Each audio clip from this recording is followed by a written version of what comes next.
Dear children, welcome to the last session of the soil resource.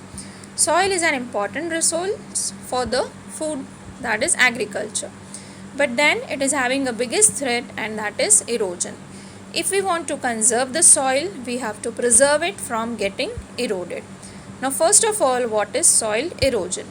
Soil erosion is defined as the removal of the top layer of the soil by various agents such as wind, running water, glacial actions and sea waves. All these are having a force, and whenever the force increases either by natural processes or by the human actions, the soil gets eroded.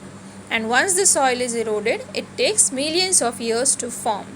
Hence, soil erosion is considered as the biggest threat to the soil resource. Now, soil formation is a natural process. These two are important processes in order to form the soil resource. Erosion and deposition. Yes, these processes, if we find they are going on continuously on the earth's surface somewhere or other naturally. Everywhere we find that water, wind, glaciers, sea waves, they are somewhere eroding some parts, and the same thing they are getting deposited, or they are depositing in another part. Because the erosion and deposition is going on naturally in a balanced manner, the soil is getting formed. But when these processes are getting aggravated, or when the natural balance of these processes gets disturbed, then it causes damage to the resource. Like for example, erosion. Erosion, natural process it is, but it can get aggravated due to the human interference, such as deforestation, overgrazing, mining and construction. In all these activities, the soil cover gets loosened, and as a result, it becomes prone to get eroded very fast. Deposition also, if there is excessive erosion, the depositional process also will get affected. Like for example, here again, due to the human interference, we will be studying in detail in the chapter 5, in the chapter water regarding this. But for an example, if we construct a dam on a river, then the river's complete processes of erosion and deposition, they gets disturbed, which is a main agent to form the fertile soils. This is what that erosion and deposition, if it is naturally going on, it is favorable for the soil formation.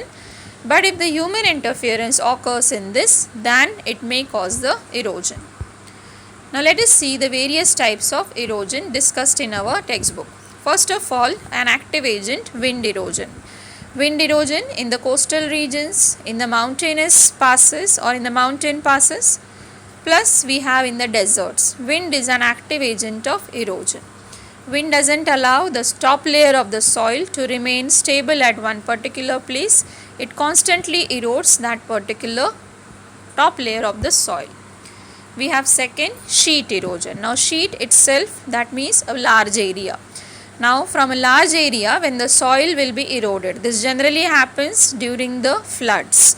So whenever the floods come, the water carries the soil from various places and then it gets eroded. It gets deposited at the unwanted places where it is not required. This is sheet erosion. We have third erosion, which is also caused by the water. But here it is by the running water, and that too not in the form of a flood, but maybe in the form of a stream or in the form of a rivulet. Gully erosion. This is also called as ravines, especially in the Chambal basin. Now gully erosion, it means when the complete soil will get such kind of cut through channels, and this gets because of the old rivulets or maybe the old streams when it gets formulated. If you remember the radial drainage pattern, that means from the common top all side the rivers or the rivulets were forming. In that manner only, if many streams and all, if they originate, then they erode the land in such a way. This particularly occurs in the mountainous region. Gully erosion, we have few more pictures so that our idea will be clear. So this is a mountainous region, and you will find that there are the river places or river sites were there which has eroded the land, and the total land has turned into a bad land. If I want to define the word bad land, that means when the land is unfit for use, any kind of use, it is a bad land. This is a Chambal basin where it is called as ravines. Now here the Chambal basin has turned in such kind of ravines, and the land has totally become a bad land.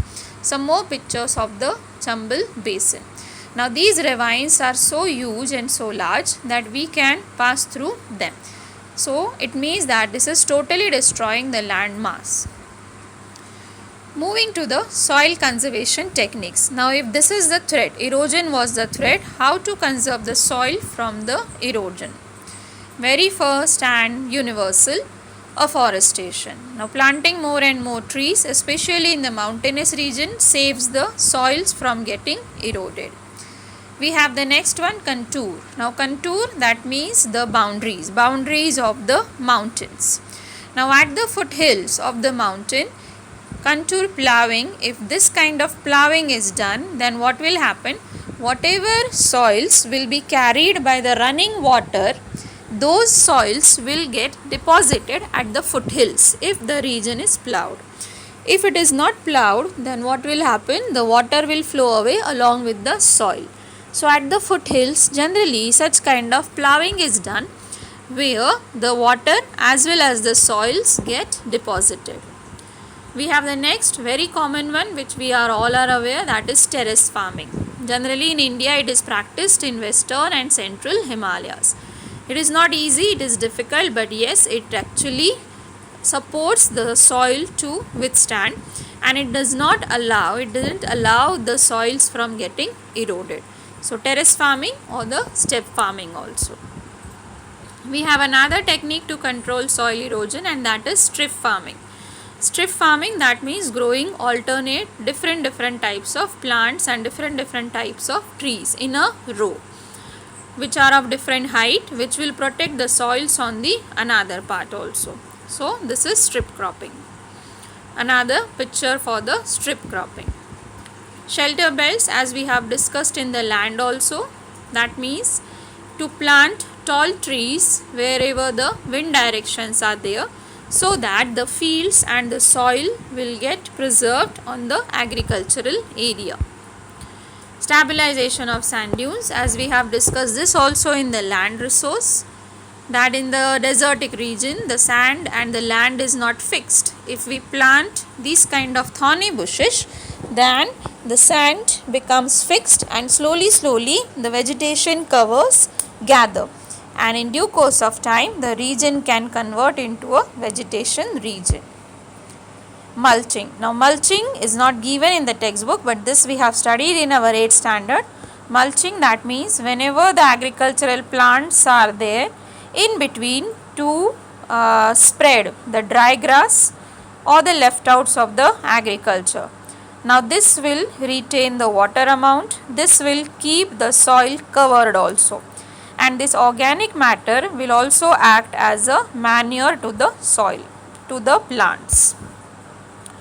Rock dams. If you have any slope region in the agricultural fields, then there the rock dams, manually the rock dams can be constructed, so that with the over irrigation or excessive irrigation or with the flow of water, the soil will not get eroded. All these techniques are also called as the farm techniques. These are also the proper farm techniques by which the soil erosion can be stopped. Thank you.